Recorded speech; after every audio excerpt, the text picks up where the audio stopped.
नमस्ते बच्चों, मैं अर्जुन प्रताप सिंह राणा आपका एक बार फिर स्वागत करता हूं। इस बार हम कक्षा 9वीं हिंदी लोक भारती का पाठ 5 गोवा जैसा मैंने देखा, उसके रचनाकार विनय शर्मा हैं को लेकर आए हैं और आज हम इनकी नज़र से गोवा राज्य को देखेंगे।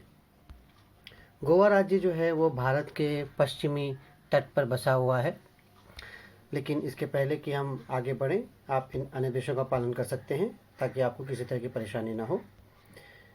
इसके रचनाकार है विनय शर्मा, जिनका जन्म 1973 उज्जैन मध्य प्रदेश में हुआ था। जैसे कि आप देख रहे हैं कि मध्य प्रदेश के निवासी हैं और गोवा यात्रा पर आए हैं, इसलिए इनका यात्रा वर्णन है। विनय शर्मा का अधिकांश लेखन उनके अनुभवों पर आधारित रहा है। आपकी रचनाएं पत्र पत्रिकाओं में नियमित छपती रहती हैं। यात्रा वृत्तांत आपकी पसंदीदा विधा है। कहने का मतलब ये है कि विनय शर्मा को यात्रा करना बहुत पसंद है और यात्रा के आधार पर उस पर निबंध लिखना, यात्रा वर्णन करना, लिखना बहुत ही अच्छा लगता है। ये इनकी पसंदीदा विधा है। साथ ही अपने व्यंग्य और ललित निबंध भी लिखे हैं। गोवा जैसा मैंने देखा, यानी विनय शर्मा जी ने देखा। बच्चों, गोवा राज्य के बारे में आप लोगों को कुछ मैं जानकारी यहाँ पे देना चाहूँगा। यहाँ पे आप देखिए, गोवा एक नीले कलर में है और एक सफ़ेद कलर में गोवा यहाँ दिखाई दे रहा है।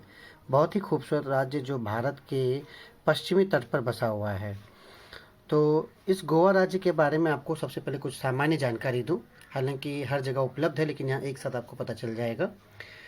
गोवा मात्र 2 जिलों उत्तरी गोवा और दक्षिणी गोवा का एक छोटा सा राज्य है। आप देखिए, उत्तरी गोवा जो नीले रंग में है, मैप में दिख रहा है यहाँ पे, और दक्षिणी गोवा। ये क्षेत्रफल की दृष्टि से भारत का सबसे छोटा राज्य और जनसंख्या की दृष्टि से दूसरा सबसे छोटा राज्य है और इसकी राजधानी पणजी है। इसकी स्थलीय सीमा जो बाउंड्री है 2 राज्यों महाराष्ट्र और कर्नाटक से मिलती है। आप देखिए, ऊपर महाराष्ट्र और कर्नाटक दिख रहा है आपको, मिलती है। यह एक समुद्र तटीय राज्य है, मतलब समुद्र के तट पे बसा हुआ है।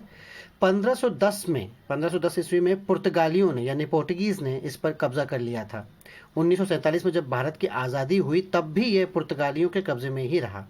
इसके लिए पुर्तगालियों को गोवा राज्य को पुर्तगालियों से आज़ाद कराने के लिए वहाँ के लोगों को बहुत संघर्ष करना पड़ा। ये संघर्ष काफ़ी समय तक चलता रहा। उसके बाद 19 दिसंबर 1961 को भारतीय सेना ने इस पर आक्रमण कर इसे अपने अधिकार में ले लिया।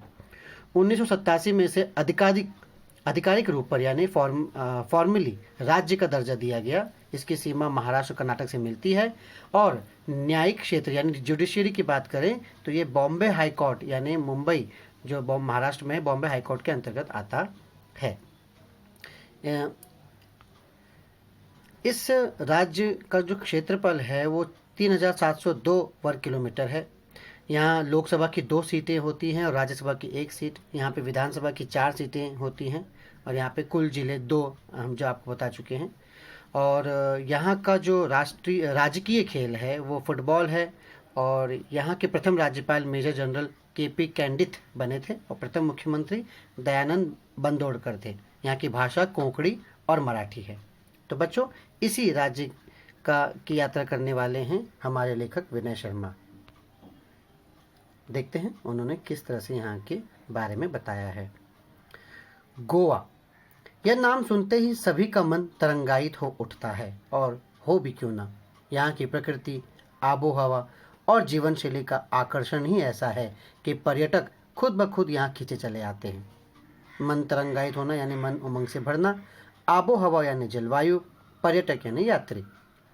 देश के एक कोने में स्थित होने के बावजूद ये छोटा सा राज्य प्रत्येक पर्यटक के दिल की धड़कन है। यही कारण है कि मैं भी अपने परिवार के साथ इंदौर से गोवा जा पहुंचा।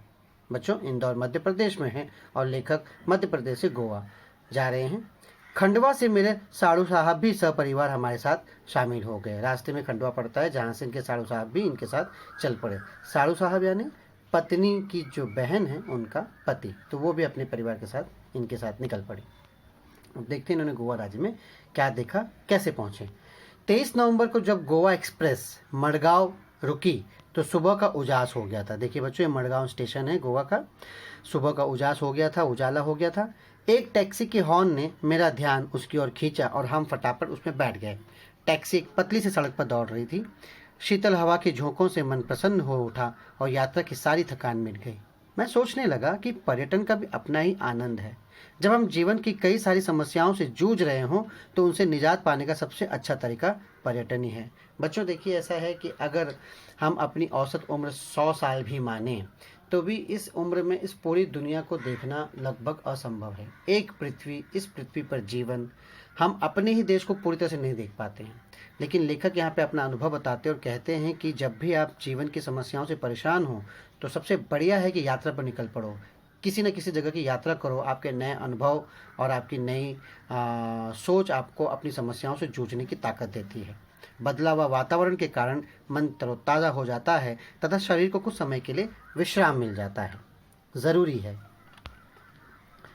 कुछ देर बाद हमारी टैक्सी मडगांव से 5 किलोमीटर दूर दक्षिण में स्थित कस्बा बेनालियम के एक रिसोर्ट में आकर रुके। बच्चों, आपने देखा कि गोवा एक्सप्रेस से लेखक आए हैं, यानी इंदौर से गोवा एक्सप्रेस है जो गोवा के लिए आती है और वो इनको उतारती है मडगांव पर। मडगांव में उतरते हैं। वहाँ से टैक्सी लेकर मडगांव से 5 किलोमीटर दूर दक्षिण में यानी साउथ की तरफ कस्बा बेनालियम। तो एक बेनालियम कस्बा है, मतलब कस्बा किसे कहते हैं जो गांव से थोड़ा बड़ा और शहर से थोड़ा छोटा होता है, उसे कस्बा कहते हैं। तो वहाँ पे एक रिसोर्ट है। बहुत सारे रिसोर्ट बने हुए गोवा में जहाँ पे आके यात्री रुकते हैं।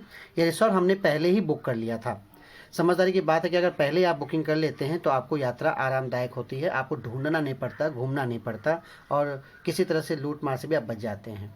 इसलिए औपचारिक खाना पूर्ति कर हम आराम करने के इरादे से अपने अपने सूट में चले गए। खाना पूर्ति यानी औपचारिकता पूरी करना, मतलब जैसे आप जाते हैं तो वहाँ पे आपको अपनी जानकारी देनी पड़ती है, रजिस्टर में दर्ज करना पड़ता है, आपको आधार प्रूफ या अपनी आइडेंटिटी देनी पड़ती है, पहचान दिखानी पड़ती है। इस तरह से औपचारिकता पूरी करना ये ज़रूरी है। फिर वो अपने सूट में यानी होटल के कमरे में चले गए। इससे पहले कि हम कमरों से बाहर निकले, मैं आपको गोवा की कुछ खास बात बता दूं। देखिए बच्चों, मैंने पहले ही आपको बता दी है, अब लेखक भी कुछ बताना चाहते हैं। दरअसल गोवा राज्य 2 भागों में बटा हुआ है, दक्षिण गोवा जिला तथा उत्तर गोवा जिला। इसकी राजधानी पणजी मांडवी नदी के किनारे है। ये अतिरिक्त जानकारी जो लेखक बता रहे हैं, मांडवी नदी, यह नदी काफ़ी बड़ी है तथा वर्ष भर पानी से भरी रहती है। फिर भी समुद्री इलाका होने के कारण यहाँ मौसम में प्रायः उमस तथा हवा में नमी बनी रहती है। बच्चों, समुद्री इलाका है इसलिए उमस यानी गर्मी और हवा में नमी यानी ह्यूमिडिटी बनी रहती है, जिससे शरीर चिपचिपाता रहता है पसीने की वजह से। लेकिन मुंबई जितना नहीं। क्यों? क्योंकि यहाँ का क्षेत्र हरितिमा से भरपूर है। यहाँ पे हरियाली ज़्यादा है। यहाँ पे जनसंख्या कम है और उसके बनिस्बत हरियाली ज़्यादा है, लेकिन फिर भी धूप तीखी होती है, ऐसा लेखक कहते हैं। यूँ तो गोवा अपने खूबसूरत सफ़ेद रेतीले तटों यानी किनारों, महंगे होटलों तथा खास जीवन शैली के लिए जाना जाता है। यहाँ का लाइफस्टाइल जो है भारत के अन्य राज्यों की अपेक्षा थोड़ा सा अलग है, लेकिन इन सब के बावजूद ये अपने आप में एक सांस्कृतिक विरासत यानी कल्चरल हेरिटेज भी समेटे हुए है। यहाँ की शाम बड़ी अच्छी होती है। तो चलो उस शाम का आनंद लेने के लिए बेनालियम बीच की ओर चलें। अब बच्चों, आप देख रहे हैं कि बेनालियम कस्बा में ये रुके थे। बेनालियम कस्बा के नाम से बेनालियम बीच का नाम पड़ा हुआ है। आप देखिए मैप में यहाँ दिखाया जा रहा है मडगांव से वो साउथ की तरफ गए, यहाँ पे बेनालियम बीच है। तो ये बेनालियम बीच आपको मैं मैप के ज़रिए बताने की कोशिश कर रहा हूँ ताकि आपको आसानी से समझ में आए कि आप कहाँ घूम रहे हैं। आप भी चलें क्योंकि बहुत ही खूबसूरत और शांत जगह है बेनालियम। दिन भर की थकान तथा उमस भरी गर्मी के बाद शाम को बीच पर जाना बड़ा अच्छा लग रहा था। देखिए समुद्र किनारा, समुद्र का बहता पानी, शांत इलाका, कितना अच्छा लगता होगा। रिसोर्ट से बीच की दूरी कोई 1 किलोमीटर ही थी, लेकिन जल्दी जल्दी चलने के बाद भी यह दूरी तय हो ही नहीं पा रही थी। अरब सागर देखने का उत्साह बढ़ता ही जा रहा था। अरब सागर बच्चों, अरेबियन सी, जिसे आप अरेबियन सी कहते हैं, इसी अरब सागर किनारे गोवा बसा हुआ है। तभी अचानक लहरों की आवाज़ सुनाई दी जो किसी रणभेदी की तरह थी। रणभेदी जैसे युद्ध में बजाया जाने वाला बाजा, जैसे युद्ध की रणभेदी बज रही हो। हम सभी दौड़ पड़े। समुद्र देखने के बाद कौन रोक सकता अपने आप को। दौड़ पड़े। सड़क पीछे छूट गई, इसलिए रेत पर तेजी से दौड़ना मुश्किल हो रहा था। फिर भी धंसे हुए पैरों को पूरी ताकत से उठा उठाकर भाग रहे थे। खूबसूरत समुंदर देखते ही मैं उससे जाकर लिपट गया। उधर बच्चे रेत का घर बनाने में जुट गए। बच्चों का सबसे प्रिय काम है रेत में घर बनाना, उसे तोड़ना, गिराना, खेलना, हंसना, फिर से नया घर बनाना। लहरें उनका घर गिरा देती तो वे दूसरी लहर आने के पहले फिर नया घर बनाने में जुट जाते। यही क्रम चलता रहता। मैंने इन बच्चों से सीखा कि जीवन में आशावाद हो तो कोई काम असंभव नहीं। क्या बात कही है बच्चों लेखक ने? देखिए लेखक क्या कहता है कि हम घर बना रहे हैं, प्रकृति यानी समुद्र का किनारा उसे तोड़ती है, समुद्र की लहरों से तोड़ती है। बच्चे खिलखिलाते हैं, फिर नया घर बनाते हैं, यानी हार नहीं मानते। हर बार जब प्रकृति या कोई ऐसी घटना आपके साथ घट जाती है तो आप एक बार फिर उठते हैं, फिर काम करते हैं। ये आशावाद है, यानी उम्मीद न छोड़ना। मैंने इन बच्चों से सीखा कि जीवन में आशावाद हो तो कोई काम असंभव नहीं। शाम गहराने पर हम किनारे पर बैठ गए, मानो हर लहर कह रही हो कि बनने के बाद मिटना ही नियति है। एक बार इस दुनिया में आए हैं, जन्म लिया तो मृत्यु भी पक्की है। उसी तरह से कोई चीज़ अगर बनी है तो उसका टूटना भी सत्य है। यही जीवन का सत्य है, बनना, बिखरना, टूटना। मानो लहर कह रही हो कि बनने के बाद मिटना नियति है, नियति यानी भाग्य। यही जीवन का सत्य है। यहाँ एक मजेदार दृश्य भी देखने को मिला। लहरों की आवाज़ के बीच पक्षियों की टी टी टी की आवाज़ भी आपका ध्यान अपनी ओर खींच लेती है। दरअसल ये पक्षी लहरों के साथ बहकर आई मछलियों का शिकार करने के लिए किनारे पर मंडराते रहते हैं, घूमते रहते हैं। और जब तेज हवा के कारण एक ही दिशा में सीधे नहीं उड़ पाते तो सुस्ताने के लिए किनारे पर बैठ जाते हैं। यहाँ बैठे कुत्तों को इसी बात का इंतज़ार रहता है। वो मौका ढूंढते हैं, मिलते ही वे उन पर झपट पड़ते हैं, लेकिन बेचारे कुत्तों को सफलता कम मिलती है। देखिए सही बात है बच्चों, पक्षी आ रहे हैं किसके लिए? मछलियों के लिए। और कुत्ते बैठे हैं किसके लिए? पक्षियों के लिए।